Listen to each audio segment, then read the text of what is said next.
Dzień dobry, witam Państwa serdecznie w imieniu polskiej prezydencji na konferencji prasowej, którą poprowadzi rzeczniczka prasowa, wysokiej przedstawiciel Anita Hipper. Thank you very much. Welcome to our press conference following the informal foreign affairs ministerial here in Warsaw, which was chaired by the High Representative Kaja Kallas and hosted by the Foreign Minister Radosław Sikorski. Without further ado, High Representative, the floor is yours, and then Minister, the floor is yours, and after that we'll take your questions. Good afternoon, everybody. It's great to be here in Warsaw again, and this Gimnich format meeting, where we had very frank, very open discussions on very many issues that are topical today. Of course, first, Ukraine. There is extensive diplomacy going on, but it is clear that Russia shows no signs of wanting peace.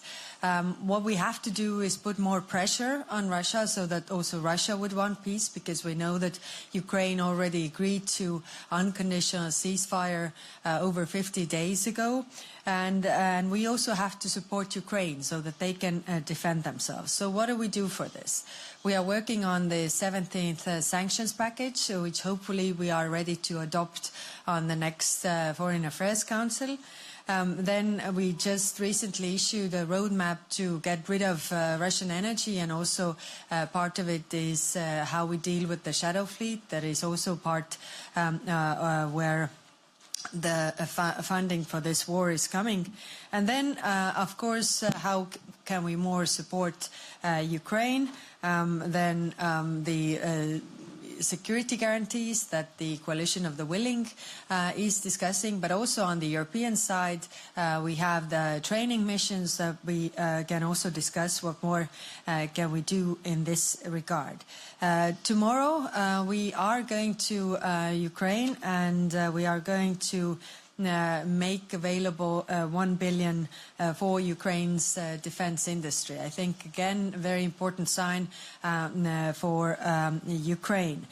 We will also tomorrow give the final political endorsement to establishment of war crimes tribunal, crimes of aggression. There will be no impunity. There will be accountability for the crimes committed. Also, those who have really started this war.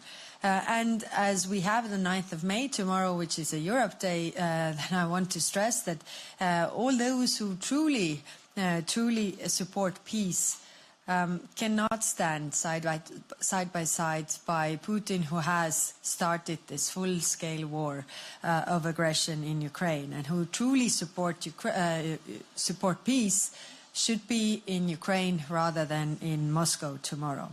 Then we also discussed the key peace parameters that we have already agreed previously. First, independence, sovereignty, territorial integrity, no de jure recognition of occupation or occupied territories.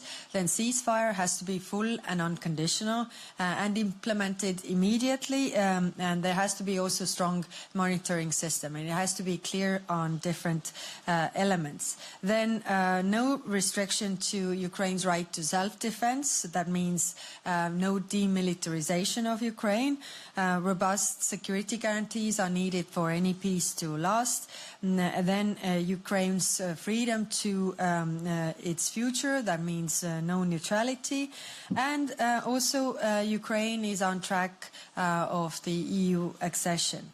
Now, we also stress that the prisoners of war have to be returned, the deported children have to be returned, and detained civilians as well. And sanctions must stay in place as long as Russia will pay for the damages that they have caused.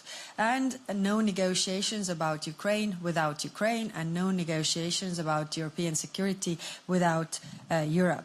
Then, although it wasn't on the agenda, of course, what is happening in Gaza is on everybody's mind, and therefore we also discussed this. And the majority of European countries agreed that the situation in Gaza is untenable and rapidly deteriorating, and these plans to intensify military operation in Gaza will lead to further suffering of civilian population.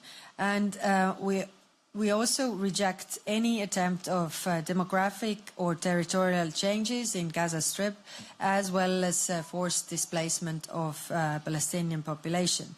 We urge Israel to lift the blockade on Gaza immediately and ensure that the humanitarian aid reaches the people who are in need. And the humanitarian aid has to respect the principles of humanitarian action, which means humanity, impartiality, neutrality, and independence. And of course, we also demand that all the remaining hostages are immediately released, and also the parties resume to the ceasefire. Then on Pakistan and India, I today again spoke to both ministers to convey the messages of de-escalation. I think nobody wins from this war. So it is clear that they have to really exercise restraint. There is always a risk of miscalculation, and I hope that we can bring the tensions down. Of course, we condemn terrorism and any loss of lives on the side of India as well as Pakistan. We deplore the loss of life. And it is important that the channels of communication remain open and will be opened by the military commanders. So I hope that we can all convey these messages to really bring the tensions down. The world does not need another war. Thank you. Thank you, Minister.